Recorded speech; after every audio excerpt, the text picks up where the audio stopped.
Okay, hello. So today we are going to do David Bowie and Fame. My last David Bowie reaction, my first one, it got some views and all that kind of stuff, a little bit of traction. And I wanted to continue doing the David Bowie thing because, like I said, I never really got into David Bowie. And contrary to my sister, and because she's a big David Bowie fan, and she can't believe that I've never gotten into David Bowie since I like many artists. But anyway, yeah, we're gonna do that, and I feel like I have to do some David Bowie stuff now. And yeah, we're just gonna get going with this and talk about it after.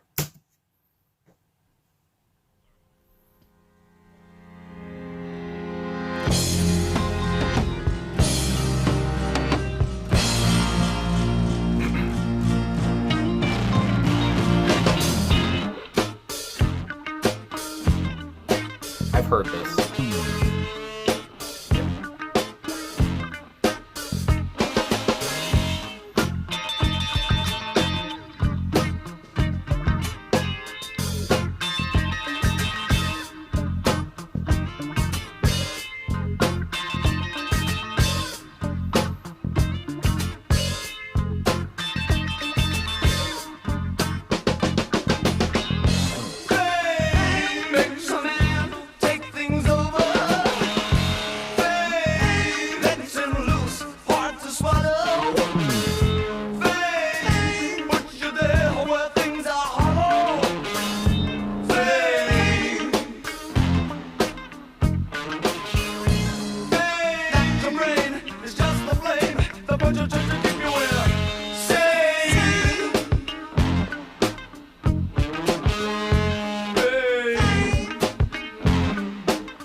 His voice is so cool.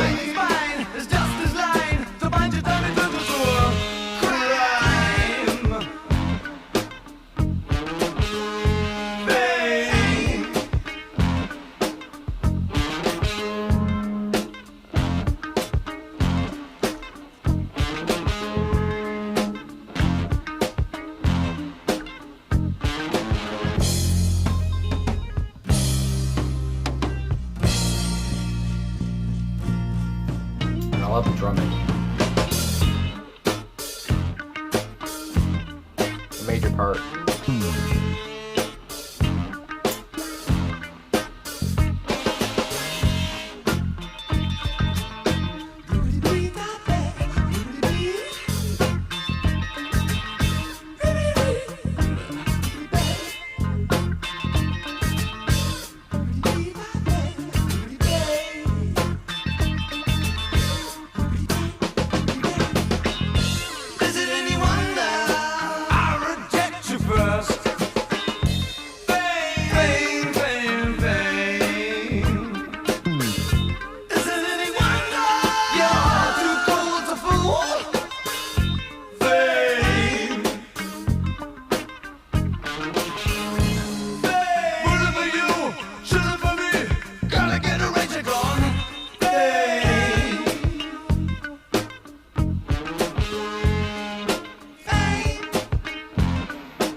What's the name? What's the name? What's the name? What's the name?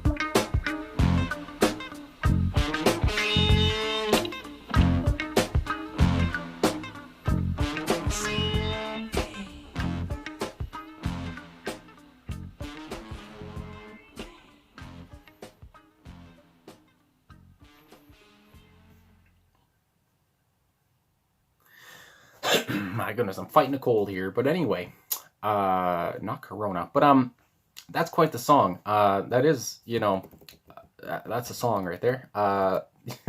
There's so much I've seen, at least in these two reactions I've done, and I have heard other David Bowie songs. I mean, that are a casual fan would hear, but yeah, it's just he puts so much effort. I want to say. I mean, everyone puts effort in their music, I guess you can say, but there's so much going on.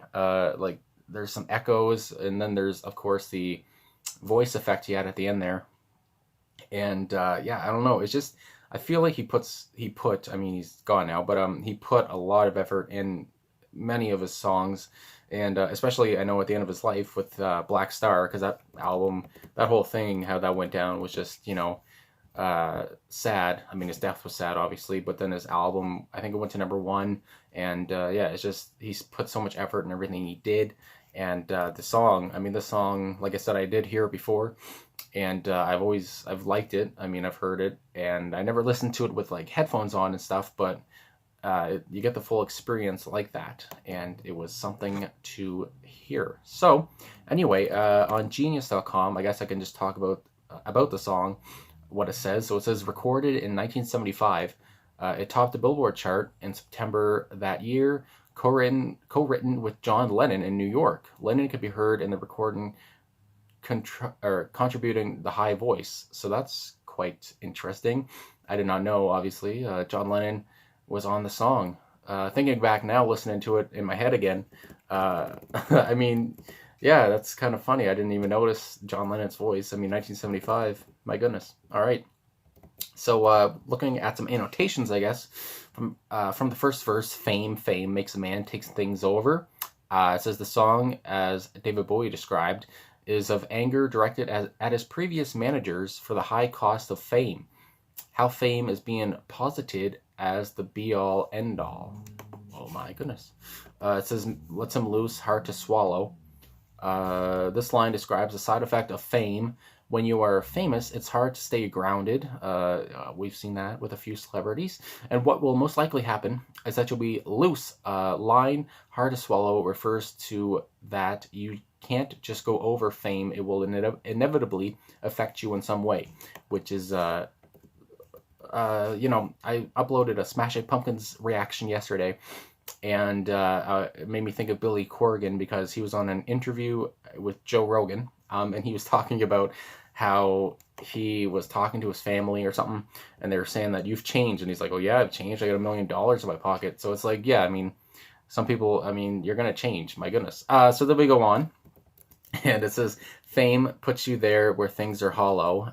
So this is a poke at those who concentrate on his ambiguous sexuality, hollowness, rather than his talent in music. For a famous person, all is artifice. The girls, the jewelry, actually sounds nice. So yeah, of course, I know David Bowie, his sexuality has been out there. It's kind of like Morrissey, I guess, since I listened to the Smiths so much, but I've never actually looked up what David Bowie's sexuality was, because I just liked some of his music. I wasn't really interested in knowing that part, I guess, because it doesn't really matter to me. But going on with the second verse, fame, what you like is in the limo.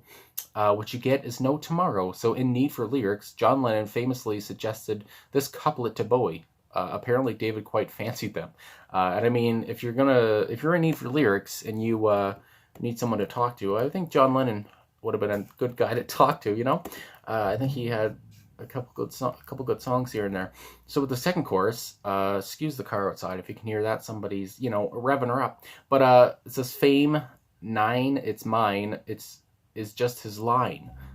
So it's part of Bowie's complaints against managers in rock and roll in general, and is in particular, they take a huge fee for their work, while the artist suffers from the fame side effects. And I mean, yeah, that happens with a lot of things. A lot of people in jobs, you get your money taken away there. To bind your time, it drives you to crime. Fame causes people to become drunk with power, and inevitably leads to the temptation of breaking the law because of the belief that because you are famous, you are above the law. Yeah, and I mean, we've seen some of that come around on famous people as well. Third verse, is it any wonder I reject you first? Some stars, when they become successful and famous, proactively shun the spotlight in favor of living private lives out of the spotlight when they are not performing or working. Which, I mean, I heard something down there. Yeah, I mean, at some point, everyone's got to have privacy. My goodness, I mean, uh, I know you're famous, but at the same time, you know, leave me alone sometimes. I mean, I've seen a lot of, there's TMZ, there's so many outlets out there that are after famous celebrities, whatever, and they just go after them constantly. And I mean, I couldn't imagine being famous as somebody like a Kanye West. I've seen a lot of videos of him telling the, what's it called, paparazzi to go away, but, a lot of things come to mind. So anyway, it says, isn't any wonder you are too cool to fool. Sarcasm towards the idea that the famous are smarter than normal people, which is ironic, as a lot of rich and famous people fall victims to scams, bad deals, and other con jobs that most people never expect famous people to be dumb enough to fall for. Yeah, and then we have the third chorus, fame, bully for you, chilly for me. So some people enjoy fame and the power it provides, but for others, fame has the downside that it causes isolation from society since you are no longer a normal person but a famous person. So yeah, and I mean, I can see that as well. Like Billy Corgan said, you get famous, and then it's like almost like it's hard for others to know what you're going through, basically. And if you find some friends that are in the same situation, that's always nice. But yeah. So it says, got to get a rain check on pain, possibly another drug reference. The drugs keep Bowie happy and lift him up when he's down, allowing him to get a rain check on pain. And then we have the outro where he just repeats fame. So it says, John Lennon, who co-wrote the song, can be heard singing in this part. So yeah, I never knew that. That's pretty cool. It says, altogether repeated 23 times, each in a different note. Fame. What's your name? It says, the cliche that famous people don't bother to remember the names of the little people who serve them are their fans or they encounter in everyday life, and that when you lose your fame, you become a nobody again. Ironically, Bowie would later pen a song about one of the little people in his life, his personal assistant, Coco Schwab, in Never Let Me Down. So there's some trivia. And then we have the final line, feeling so gay, feeling gay. So it says although it is likely he meant happy, David Bowie was bisexual. Okay, so that's what Genius is telling me. Bisexual. One of his alleged gay friends was Mick Jagger. Well, it says, yeah, I never knew that either. My goodness, I didn't know too much about David Bowie's life. I mean, my God. Apparently him and Mick Jagger might have hooked up. I don't know. But that's what that's what Genius.com, there's an annotation here, is telling me. But I'm sure other people have to say about that. But anyway, lots of things I learned today. Oh, it's very dark. There we go. Lots of things I learned today. I mean, I didn't know John Lennon was on the song. I didn't know that David Bowie was... I mean, I kind of know, I guess, that he's bisexual, whatever. And I didn't know that apparently him and Mick Jagger got it on. Maybe. But yeah, it's a great song. I'm just looking at the credits now. And on acoustic guitar, John Lennon. My goodness, he was on the song. Percussion, David Bowie. Piano, David Bowie. Rhythm guitar, David Bowie, Earl Slick, and Carlos Alomar. Vibraciap, Dennis Davis. Lead vocals, David Bowie. Backing vocals, John Lennon. Tape loops, John Lennon. Bass guitar, Emir Kassan. Drums, Dennis Davis. I like the drums in there. And that's all it said. Sorry if I butchered some of that... some of the instrument names there, my goodness. But anyway, and the names of the people. I guess that's it. I babbled on for a long time. This is 14 minutes in. Great song. Learned a lot. I'll keep going with the David Bowie stuff because I like it a lot. All right. Anyway, thanks for watching. Thanks for liking, subscribing, commenting, all that kind of a thing. I really appreciate everyone's support. And it's always nice to see that people say they come and watch me. And they're just happy to watch me hear a song that they've loved forever. So anyway, it makes me feel warm inside. I'll talk to you guys again soon.